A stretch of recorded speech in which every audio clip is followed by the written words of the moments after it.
Hey y'all, what's up? My name's Kanisha and welcome back to my channel. Today we're going to be talking about perfecting in love.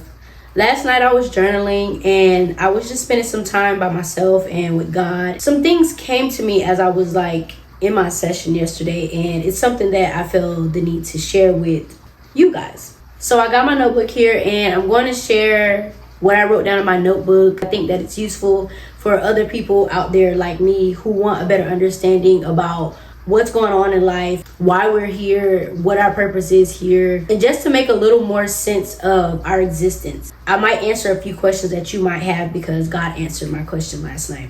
And I just pray that God be with me today as I'm going through this so that he can come through and elaborate on the things that I wrote, because God is going to explain it the best way possible. He's the one who gives me revelation. That is why I understand things on a deeper level. So I give all praise and all honor and glory up to God, who is my Savior, and his son, Jesus Christ. I'm going to try to elaborate through some of the things that I wrote because I am someone who's very deep when I write. So sometimes, depending on who's listening, I know that everybody doesn't have depth and they might need a little bit more explanation on what it is that I'm even talking about, because I'm just not someone who likes to vaguely explain things on a surface level. So I started by saying, I forgive you, all of you. And when I say all of you, I mean everybody that's hurt me. Everybody who's ever crossed me, everybody who's ever pained me, anybody who's ever made me feel some type of way or caused some type of trauma in my life. Then I said, and I thank God for the role in pain and trauma he allowed you to cause me. He had to wake me up somehow. He needed me to see me to see him. I hate how the process goes. I don't think it's something I'll ever be comfortable with, but he sure knows how to get my attention. I'm not mad anymore, bitter, or resentful. We all trigger the seed of greatness in each other's soil. I want to elaborate on what I just said.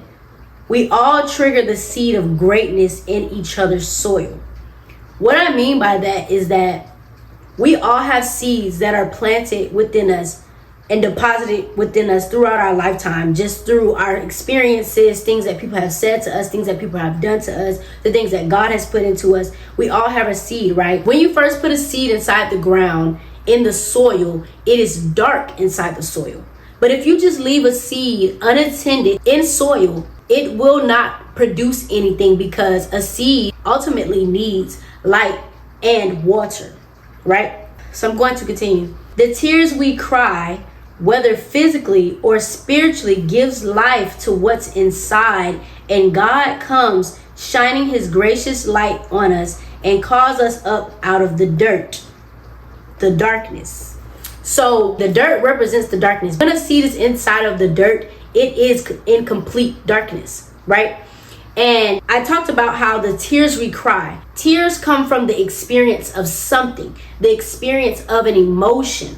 And so with each emotion, whether that be a joyful or a happy emotion or a sad or angry emotion, tears come. Whether you physically cry those tears out of your eye socket, or you're crying spiritually on the inside from the pain or the effect of whatever has impacted you, those tears reach the seeds that are inside of you, and then God, who is light, will come in, shine his light on you, and in return, the tears you cry, spiritually and physically, and God's light come together to produce the growth, which is when you start to grow out of the darkness. And the more tears that you cry, and the more God shines his light on you, the more you grow out of the dirt until you are completely out of darkness and in God's light. And then that way you continue to grow up to God.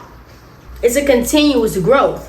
So if we don't experience pain, if we don't experience certain things that cause the reaction of tears, we don't get any growth. So our whole purpose in life is to grow in love, because God is love, the perfected ultimate love. So then I said, the more I cried, the more I stretched my stem and leaves up to worship him. I'll never feel worthy of a love imbalanced. Because no matter how much I love in this life, no matter how much God grows me and perfects the love within me to match his, it will never equate. So I will never feel worthy. At least that's how I feel at this state of my life.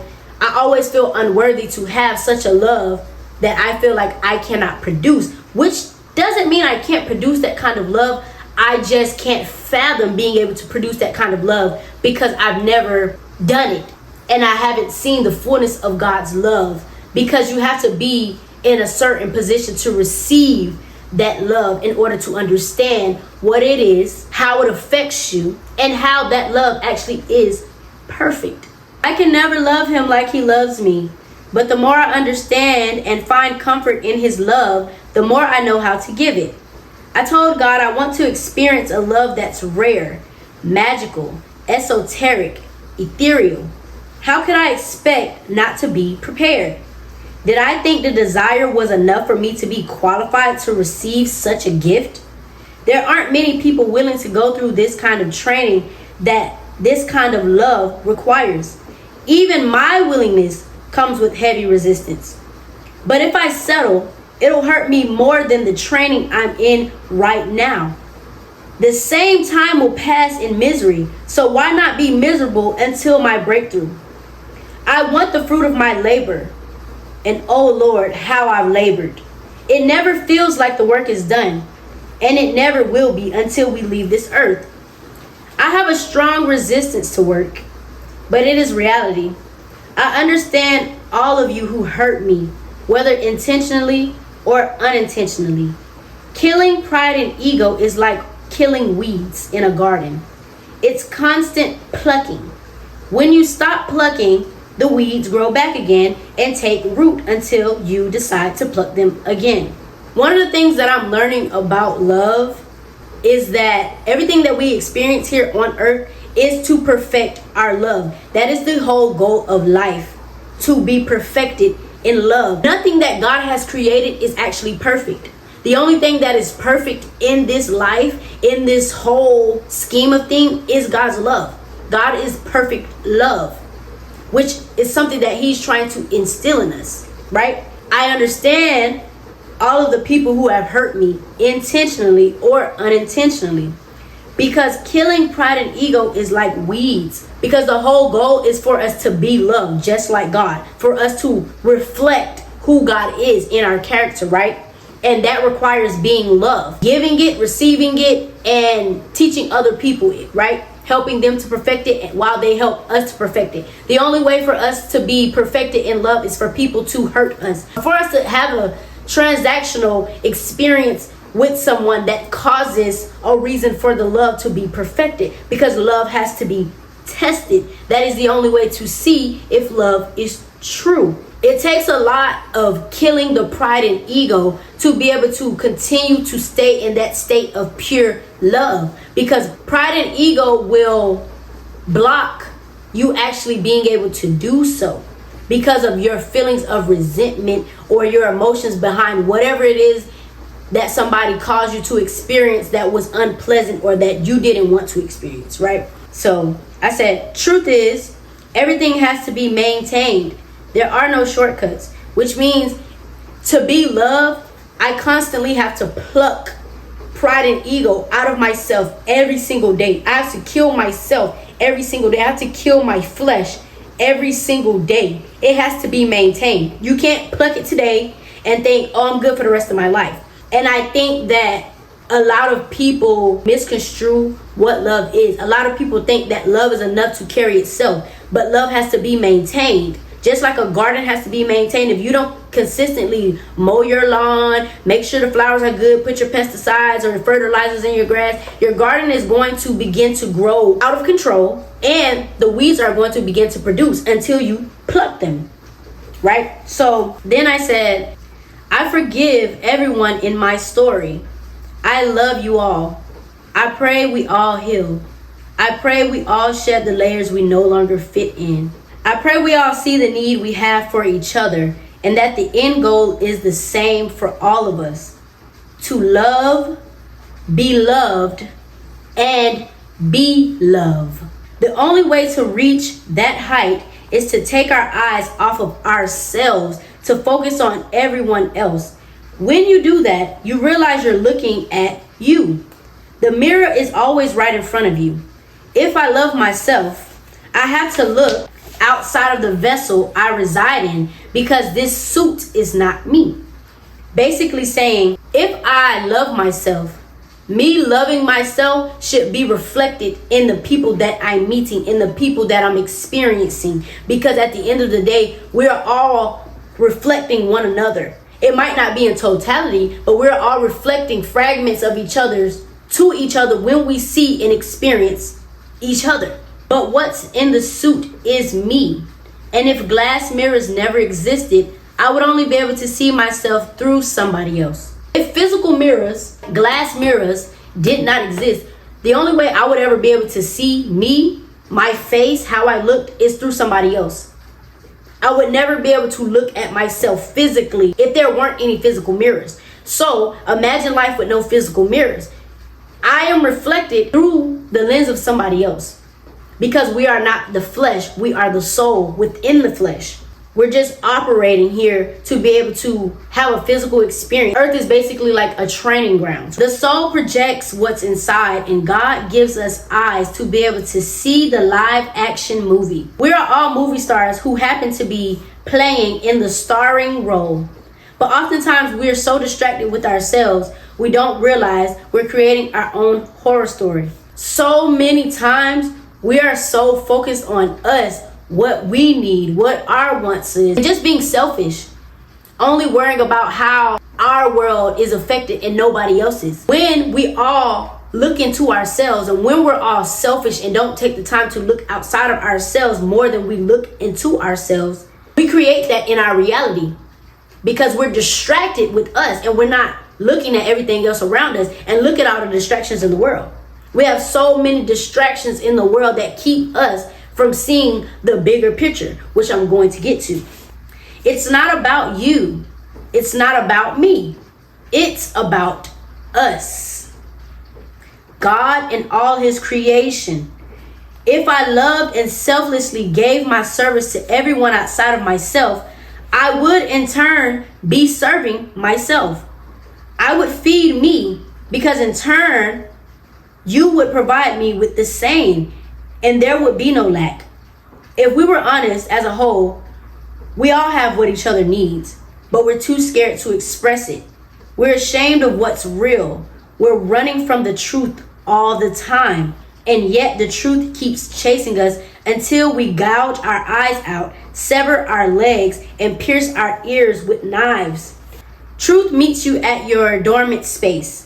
And it yells at you, but there's no way for it to penetrate you. And I'm going to break that down because that might go over some people's head. We're running from the truth all the time, and yet it keeps chasing us. The truth is in God. All of life's truth is found in God. We are so distracted from God that we're constantly running from God and what's the truth. And we're accepting false truths to be able to try to understand what we're doing here. And then we're all confused, depressed, and stressed out because we really don't understand, because we've taken on a false truth, which we know is not really the truth, but that false truth gives you a false sense of comfort. So you're content with that. So God is always chasing after us to get us to look towards him and to seek the truth that is within him until we decide to gouge our eyes out, which means to make yourself blind, close your ears, which means that you cannot hear, and you cut your legs, which means that you're no longer running from the truth. You're just you're stuck. Because when you don't have the truth and when you don't have God, where is there to run? You're stuck, right? But if your eyes are blinded and your ears are closed, when the truth catches up with you, because like I said, the truth is chasing you, right? So imagine you are running, but you got a head start. You're like a mile ahead. You're like a mile away from the truth. And you blind your eyes, you close your ears, and you cut your legs off. So now you're stuck in that position where you're at. But truth is a mile away. Truth has to catch up with where you're at. When truth finally gets to you, this is what I said next. It yells at you, but there's no way for it to penetrate you. How could you hear the truth if you can't see and you can't hear? You will not be able to get the truth. It will leave you in the death you chose. For someone who was once chased but was caught by their shirt and forced to pause and hear what truth had to say. God will chase you until he sees that you don't want anything to do with him. You don't want to know the truth. You have no desire to know who he is. And to know who he is to know what love is. So once God sees that you are not willing to be a student, he leaves you and goes to chase someone else who truth grabbed, which is God, who God grabbed, and they were forced to pause, but their eyes and ears were open, so they were able to receive what God or the truth had to say. Then that person is unclipped from the grip of truth, and it runs while they begin to switch in pursuit. So once the truth gets in you, you're no longer running from the truth. Well, some people do. When truth gets in you, you're going to want to run after truth. So now truth is no longer chasing you, but now you're chasing it. So first God chases you to get your attention. He expresses his mysteries and his truth and his love with you. Now you are chasing it because now you're chasing what is real. Even in that, some people will hear the truth. They will continue to run the opposite way, but truth will no longer be chasing it. And there's the people who begin to chase after that truth. The pursuit changes or switches, like I stated. I wish we would all get on one accord, but what's love in complete perfection? A lie. I'm gonna say it one more time. But what's love in complete perfection? A lie. After writing that, I sat with it for a little bit because I really thought about it. And I've always pondered on why God needed us to be here. Why is the world wicked? Why are we going through the things that we're going through? Like, why can't you just shut everything off? In my mind, I always thought, like, why would God want to deal with us when we don't know how to act? Because constantly, if you read the Bible, and just even in today's age, even without reading the Bible, you can constantly see that people are going against God or just not receiving God or just doing wicked things or just doing the things that we're not supposed to be doing. I always ask myself, God, why do you choose to put up with this? And this is what God brought to my attention. Because God is perfect love, right? Real love, like I said, has to be tested. Because God is all knowing, all powerful, we think that God is not fair. Even though God could just make everything perfect, if God is perfect love and love is not real in perfection, he couldn't have made perfect creation. Because if he made us all perfect with no flaws, exactly how he wanted, how would we know that he truly loved us? And that just blew my mind. Because even in our relationships with each other, love cannot be real if your love has never been tested. Of course, you're going to think you love somebody when they do everything you want. They do everything you ask. Y'all have never had any problems. Nothing ever goes wrong. It's easy to love when love has not been tested. We come to earth to be tested. We come to earth to learn how to be perfected in love, which is God, who is love. God is trying to teach us how to be perfect in our love. Even though we will never be able to love the way God loves, he's trying to teach us.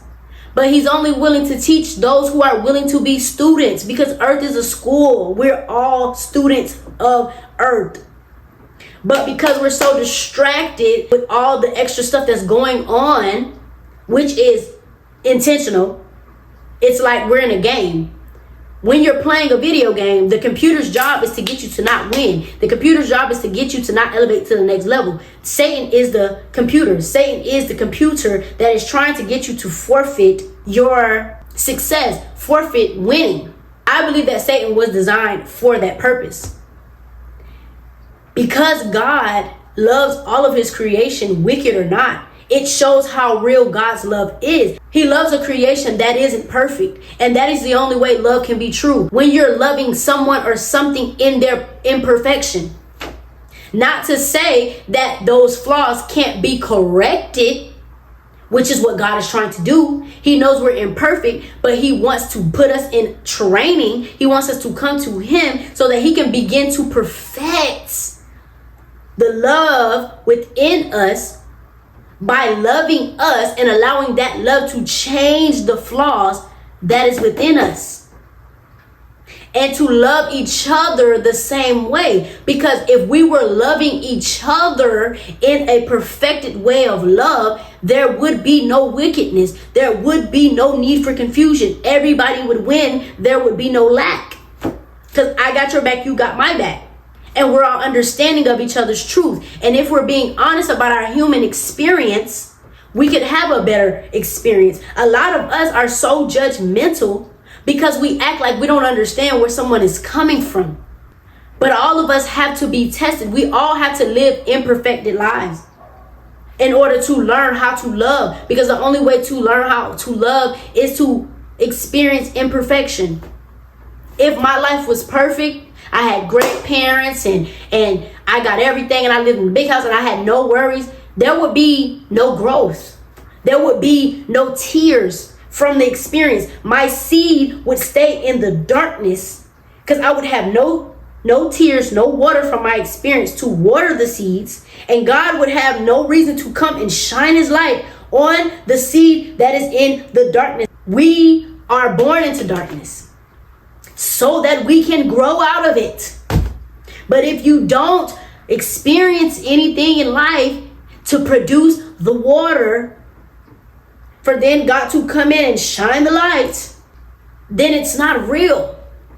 Because I thought of that, I was brought to 1 John chapter 4, verse 18. There is no fear in love, but perfect love casteth out fear. He that fears is not made perfect in love. A lot of times, the reason why we can't love each other like we love ourselves, you know how the Bible says, love your neighbor as yourself?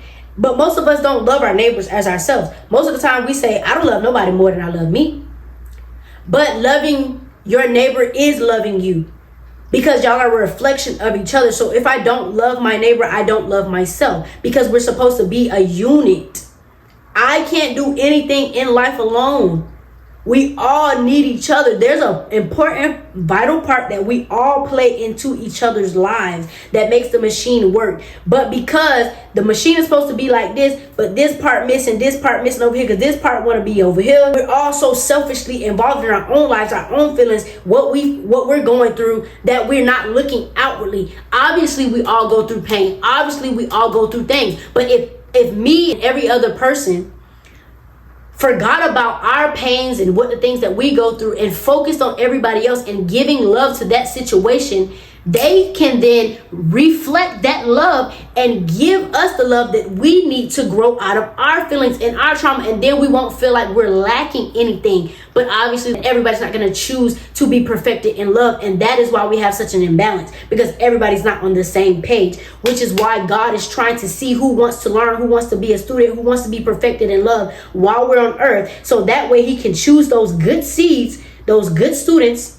And all the bad people who don't want to learn, they're going to perish. We're going to go to heaven. And then we're going to be a unit, because we're all going to be perfected in love. And we're all going to be understanding. We're all going to be able to reflect that love in each other, in God, all of us collectively. And it'll be just God and us, brothers and sisters. If we really want to be honest, nothing on this earth belongs to us.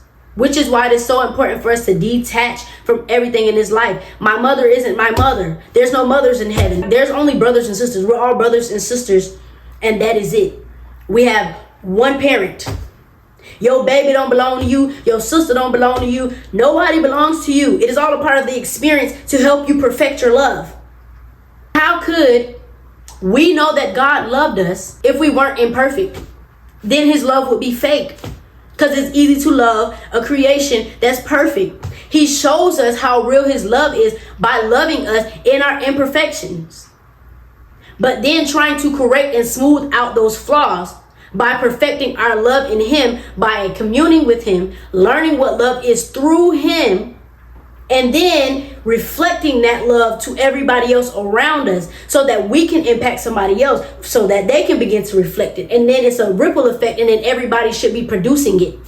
Love is complex but also simple. Learning to love is a process, and most people don't want to put in the work, which is why we have so much mediocre love. We have so much of people thinking they're in love, and we have so many people think they love each other, but they love the idea of what love actually is, but they don't want to put in the work that it takes to actually love, because it's a hard process, because you have to unlearn so much stuff. You have to kill your ego, you have to kill your pride, you have to be selfless. Love is completely selfless, because it says there is no fear in love. Say you meet somebody, a friend, boyfriend, whatever case may be. We, a lot of time as people, we have a blockage in our heart to fully love, because we like, I don't want to open up completely because they might hurt me. They might do this. They might do that. They might do this. So most of us are not loving from a fully operatable love. I looked up the definition of fear, right? The definition of fear, they had a couple. Fear, an unpleasant emotion caused by the belief that someone or something is dangerous, likely to cause pain, or a threat. Because so many of us are not perfected in love and we don't really love, we have fear. We have a fear that someone will hurt us. That if we experience something, or if we open up ourselves truly and truly be vulnerable, it's a threat to our emotions. It is a danger zone for us, because we don't want to feel the things that love actually requires. God loves us even though it hurts him to love us. Love comes with pain, because pain produces water that touches the seed that God's light shines, and then you grow in it. But nobody wants the pain. Everybody wants the flowers and the roses and the frolic and the woo woo woo. That's not what love is. And I remember I used to think, I wish I could just have love without all the pain. That isn't love. That isn't love.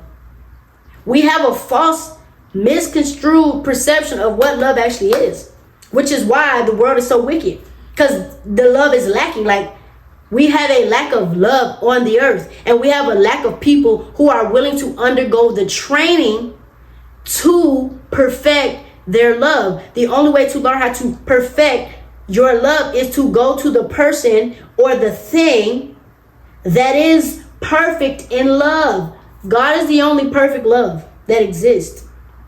I believe that not only are we being tested, God is also being tested. You know why? Because how many times have we gone through something and we like, man, God couldn't love us. You know, God, it's cancer, it's wars going on. How can God love us? How can he do this? How can he do that? God is trying to see who loves him too. That is how you begin to learn what love is, because you testing God. You think that God don't love you because you got raped when you was 6, or this happened. And I'm not invalidating those experiences, because those are very traumatizing experiences. But in order for us to truly love God, we would love God easily if everything in life was perfect. That's not a real love. So God had to make it this way in order for him to see who truly loved him.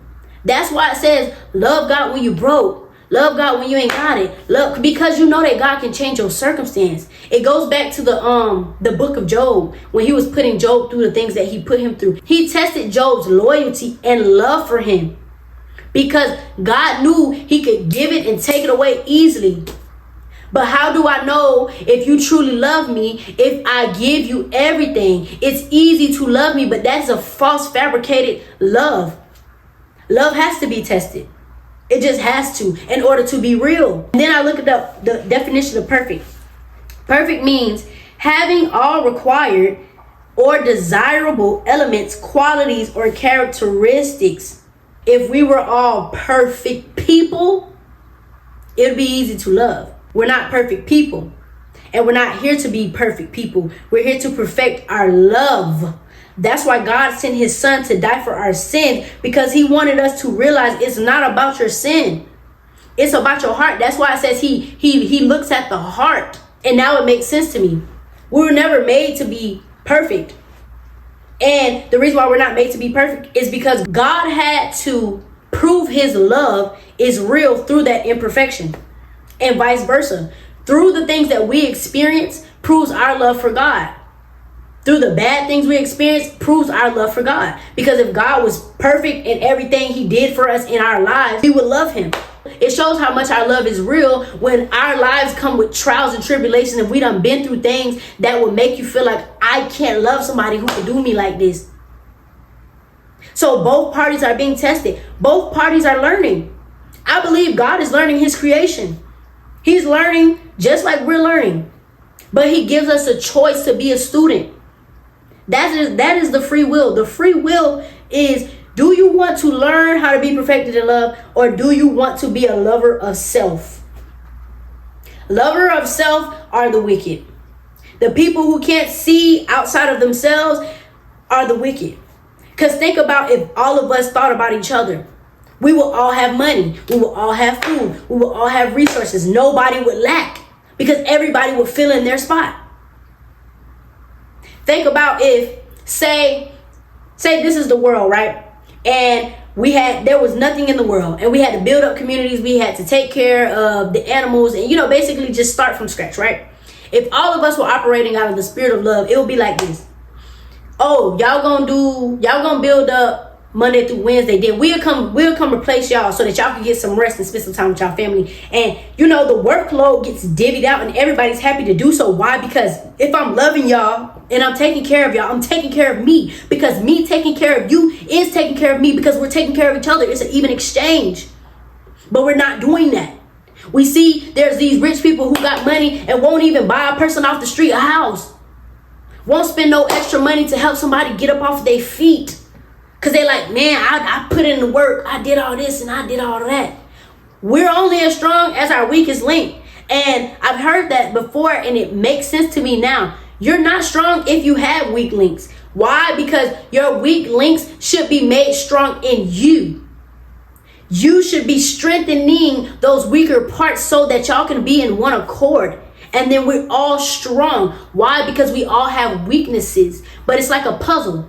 If I'm strong in these areas, but I'm weak in these areas, but you're weak in these areas, but strong in these areas. When we come together, what is that? Complete strength. Because nobody is perfect. I'm not going to have everything. You're not going to have everything. But we have to be complete. That's why it says don't be unequally yoked. Unequally yoked means I can't get with somebody who has the same strengths and weaknesses as me because we're unbalanced. We're weak in the same area. We still limping. But if I get with somebody who's strong where I'm weak and I'm weak where they're strong, we're complete. And we're strong together. Nobody or nothing in this world is residing alone off of their own strength but God. We all need something. Plants need water, they need light. Trees, everything needs something to help it thrive. Except for God. I say all that to say that I kind of understand the whole scheme of like what's going on. God had to make it this way. And the whole point of life is to learn how to be perfected in love. And the only way to be perfected in love is through God, because God is perfect love. But he gives you a choice to be a student or to be a lover of yourself. To be a lover of yourself means you know best. You don't need nobody to tell you nothing. You cool. You don't even need nobody. When the truth is, anybody who's successful, who got any amount of money, have used other people to get it. Nobody ain't do it by themselves. I promise you that. Billionaires are billionaires because they done schemed and scammed and stepped on the backs of millions of other people to get where they at, and then act like they can't give no money back to the community, and then act like they shouldn't have to share their money. Talking about generational wealth. There wouldn't be no need for you to keep all the money in just your family if everybody spread the resources out. Then all of our generations would have generational wealth because we will all have wealth. But people hate the idea of actually being equal. Yeah. People hate the idea of actually being equal. God has created an abundance in our lives, But we so distracted and we're so deceived, we can't even see that there's abundance enough for every single person to have wealth, enough for everybody to be full and satisfied. It's enough for everybody, even here on earth. It's enough for us all to eat. But we have those ones who are lovers of selves and don't want to be perfected in love. And then you have those other people who've just given up, because that's the whole point of the game. The devil wants you to give up. So there's people who've chosen to be lovers of self. There's people who have given up because they're distracted by the things that they see, because they're too focused on themselves.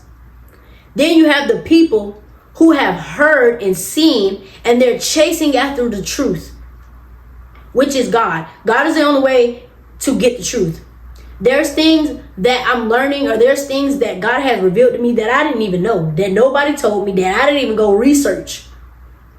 He just downloaded into my spirit, and I'm just like, whoa. And it's like, we have questions and he has answers. But if you don't go seek him, if you close your ears and gouge your eyes out, he can talk to you and it'll never penetrate. So God is here to come for the people who want to be students. He's not looking for a perfect people. Because to be perfect would make love not real. And perfect love casts out fear. So if you're being perfected in love, you stop having the fear of this person gonna do this to me, this person gonna hurt me, I might feel this way, I might feel that way. We hold it on the grudges.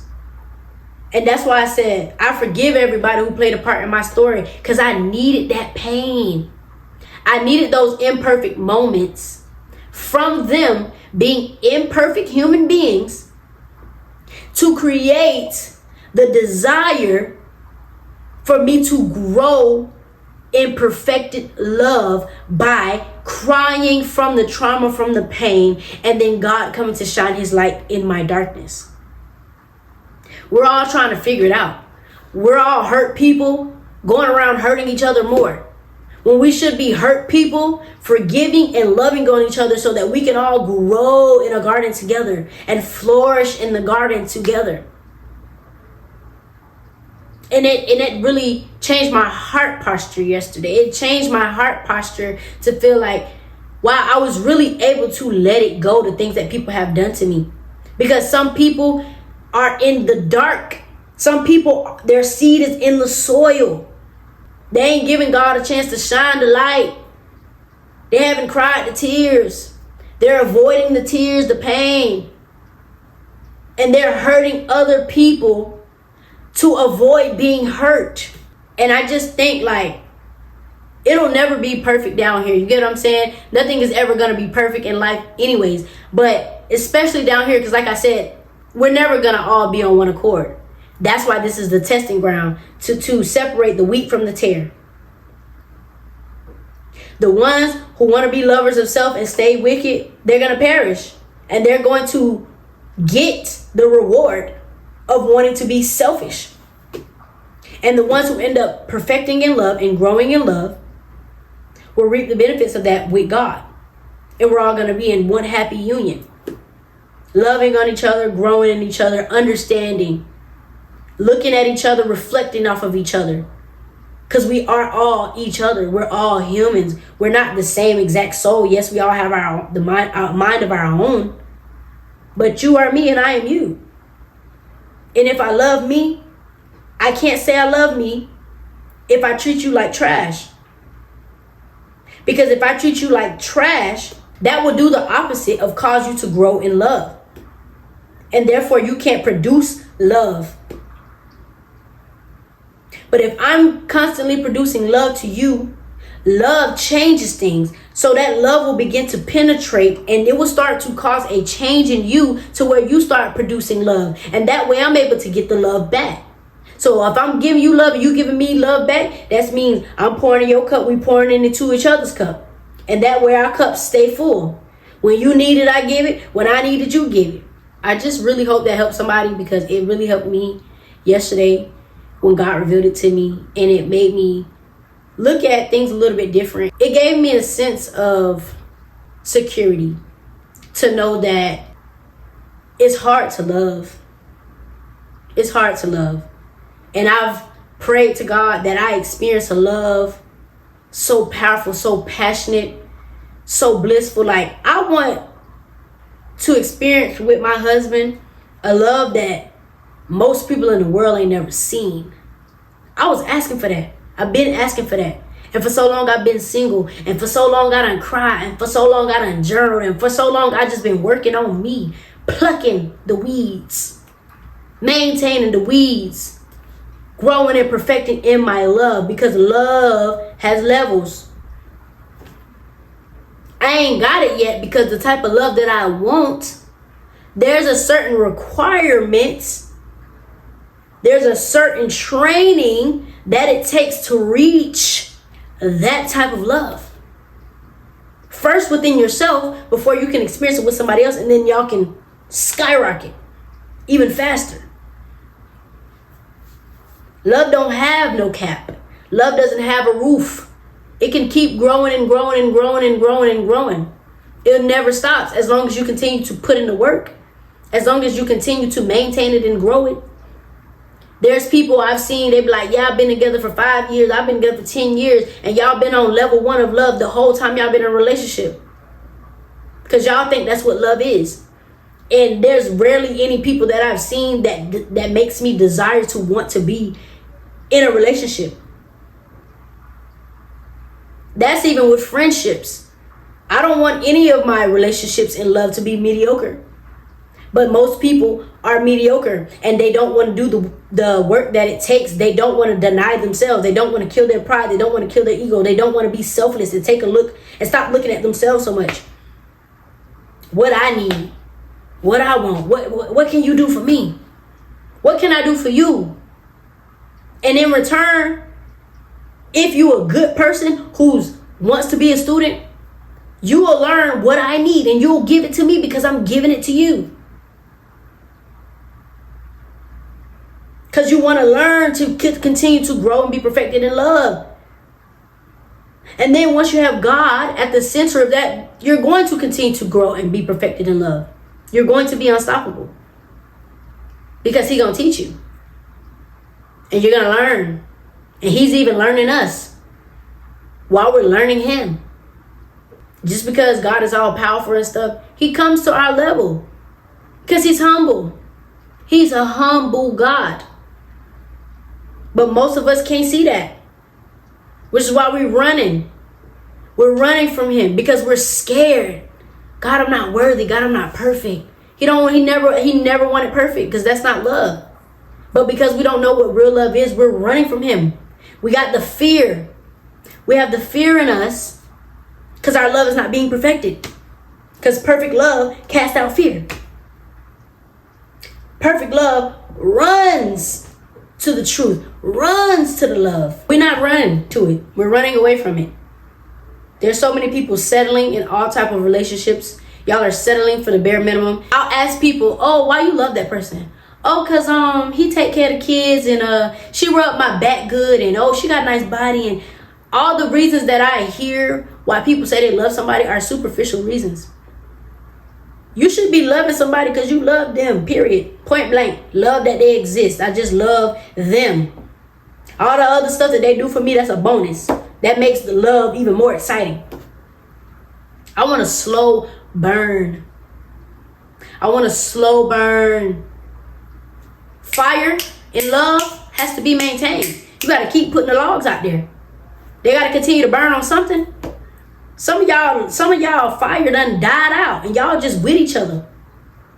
Because it's comfortable. You don't want to be alone. I'd rather be with you than be by myself. I'd rather be alone if I'm not going to be in love, like how I really see, like my idea of love. I know I'm going to get it. I don't know when, but it's soon. Because I done the work. I done the work. I'm going to reap the harvest. Because I've labored for my fruit. I was miserable in it. I'm still miserable in it. I'm still lonely in it. But when I get that fruit gonna be sweet. But some of y'all are miserable And y'all are not going to reap any harvest. So you're going to stay miserable the rest of your life and you're going to blame it on love. When really you didn't want to put in the work. You didn't want to be a student. You didn't want to be perfected. You didn't want to go through training. But y'all do everything else. You work hard to get your career. You work hard to get your money to become a billionaire. You work hard in every other aspect of your life. But when it comes to love, love is just supposed to support you. While you put it on the back burner. It's just supposed to keep supporting you. It's supposed to keep burning for you. No, it don't work like that. Love is the most important thing in the world. And it is the most neglected. God, who is love. Isn't that ironic? Love is the most neglected, as well as God, the most neglected. When God is love. Don't settle, y'all. Get into training. Get into boot camp. Seek God for yourself. I've learned so much about love, and I've learned to love God through seeing how he loves me in my imperfections. Thinking that he would stop loving me because I did something wrong. And he never stopped loving me. Disappointment, wanting somebody to do better, disciplining somebody, those are all attributes of love. Love is going to come with disappointments because we're all individuals. Love is going to come with punishments and discipline and all of that. Love is not a word that can stand on its own. It comes with other stuff. And that's what makes it real. So just remember that in your different relationships with somebody. If somebody is not trying to perfect the love and grow in love in God, they can never grow and perfect love in you and in y'all relationship because they don't even understand what love is. In order to truly understand what something is, you got to go to the source. If you're not going to the source, everything else is superficial, a knockoff. And I see it so much in this world. And I hate that for y'all. One thing I'm not going to settle in. One thing that ain't going to be mediocre in my life is love. And one day y'all will see it. And this ain't to brag. This is really on some humble stuff. Because this is something that I desire. Something that I work for. It's something that I want to be able to show people that this exists. It ain't no fairy tale. It's only a fairy tale because y'all believe that it's not possible. Because y'all don't want to do the work. Because they've lied to you about what love truly is. Because you ain't gone to the source. You ain't going to the source. You're going to the weed. You're going to the liquor. You're going to the clubs. You're going to your little boyfriend, little sneaky link, and you sleeping in bed with him. You're trying to find it. When it's chasing you, you running. You running into everything. Truth and love is chasing you. Until it says, you know what? I think they don't want to be a student. It ain't love job to keep trying to get you to participate.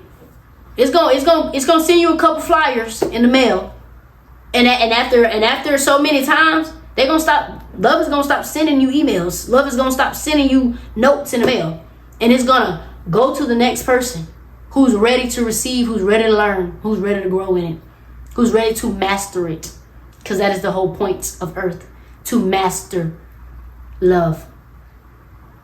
None of this other stuff matters. Your car don't matter. Your job don't matter. All of this stuff that's in the earth to distract us, to keep us occupied, it doesn't matter. It's a distraction. It really is. And the sooner we see that, the sooner we can get to a place where we can live in unity and harmony. But I'm afraid that might never happen down here. Well, I know it won't, which is why God is going to separate and move the people who want to with him. I know I'm going to be in a number. I know I'm going to be in the number. Not because I'm perfect and not because I do everything right and not because I ain't never committed a sin and not because I'm never going to commit another sin. Because I'm committed to growing in love.